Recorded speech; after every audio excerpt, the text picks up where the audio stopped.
নমস্কার প্রিয় দর্শক, গীতার রান্নাঘরে সবাইকে স্বাগত। আজ আমি আপনাদের সঙ্গে শেয়ার করব লেবুর আচার। একদম সহজভাবে কোনো কেমিক্যাল না দিয়ে মাসের পর মাস রেখে খেতে পারবেন, খারাপ হবে না, আর খেতে অসাধারণ স্বাদের হয়। আপনারাও এইভাবে একবার বানিয়ে দেবেন। আর যারা এখনও পর্যন্ত আমাদের চ্যানেলটিকে সাবস্ক্রাইব করেননি, সাবস্ক্রাইব করার অনুরোধ রইল। লেবুর আচার বানানোর জন্য এখানে আমি নিয়েছি 500 গ্রাম ফ্রেশ লেবু। প্রথমে ধুয়ে কিচেন তাওয়াল দিয়ে মুছে জলগুলো পরিষ্কার করে নিয়েছি। আর একটা কাপড়ের উপরে রেখে ফ্যানের নিচে 30 মিনিটের মতন রেখে দেবো লেবুর গায়ের জলগুলো ভালোভাবে শুকিয়ে যাওয়ার জন্য। লেবুর গায়ের জল ভালোভাবে শুকিয়ে গেছে। এবার লেবুগুলোকে এইভাবে কেটে 8 টুকরো করে কেটে নেব। আর লেবুর বীজগুলোকেও সঙ্গে সঙ্গে বের করে দেব।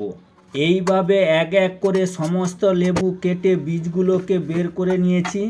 এবার একটা কাঁচের জারে কেটে রাখা লেবুগুলোকে ভরে দেব আর দিয়ে দেবো পরিমাণ মতন লবণ। দিয়ে ঝাঁকিয়ে ঝাঁকিয়ে লবণগুলোকে লেবুর সঙ্গে মিশিয়ে নেব। আর এইভাবে 3 থেকে 4 দিন উপর নিচ করে লেবুগুলোকে জারিয়ে নিতে হবে। দেখতে পাচ্ছেন 4 দিন পর লেবুগুলো নরম হয়ে গেছে, সুন্দরভাবে একটা কালারও এসে গেছে। এবার লেবু আচারের মশলা বানানোর জন্য ওভেনে প্যান বসিয়ে দিয়ে দিলাম 2 চামচ পানমৌরি, 2 চামচ ধনিয়া, 1 চামচ জিরা আর 5-6টি গোলমরিচ, দারুচিনি 2-3 টুকরো দিয়ে লো হিটে মশলাগুলোকে নেড়ে নেড়ে ভালো করে কষিয়ে নেব। মশলাগুলো আমার কষানো হয়ে গেছে, এবার নামিয়ে নিচ্ছি আর রেখে দেবো ঠান্ডা হওয়ার জন্য। মশলাগুলো ঠান্ডা হয়ে গেছে, মিক্সি জারে দিয়ে দরদরা করে পিষে নেব। এইভাবে মশলাগুলোকে দরদরা করে পিষে নিয়েছি। এখানে 500 গ্রাম গুড়ের একটা ডালা নিয়েছি। গুড়ের ডালাটিকে ছুরি দিয়ে কেটে কেটে ছোট টুকরো করে নেব, তাহলে তাড়াতাড়ি গলে যাবে গরম করলে। গুড়ের একটা শিরা বানাবো, তার জন্য কড়াই বসিয়ে গুড়গুলো কড়াইতে দিয়ে দিলাম। আর গুড়টাকে জাল দেওয়ার সময় লাগাতার নাড়তে হবে, না হলে গুড়টা নিচে পুড়ে যেতে পারে। এইভাবে নেড়ে নেড়ে আমি একটা পাতলা বেটার বানিয়ে নিলাম। এবার গুড়ের বেটারটিকে নামিয়ে নেব আর এই গুড়ের মধ্যে দিয়ে দেবো বানিয়ে রাখা মশলাগুলো, আর দিয়ে দেবো সামান্য হিং, আর দিয়ে দেবো 1/2 চামচের মতন জোয়ান, 1 চামচ চাট মশলা, 1 চামচ কাশ্মীরি লঙ্কার গুঁড়ো আর 1/2 চামচ বিট লবণ। আর সবই উপকরণ নেড়ে নেড়ে ভালো করে মিশিয়ে নেব গুড়ের সঙ্গে।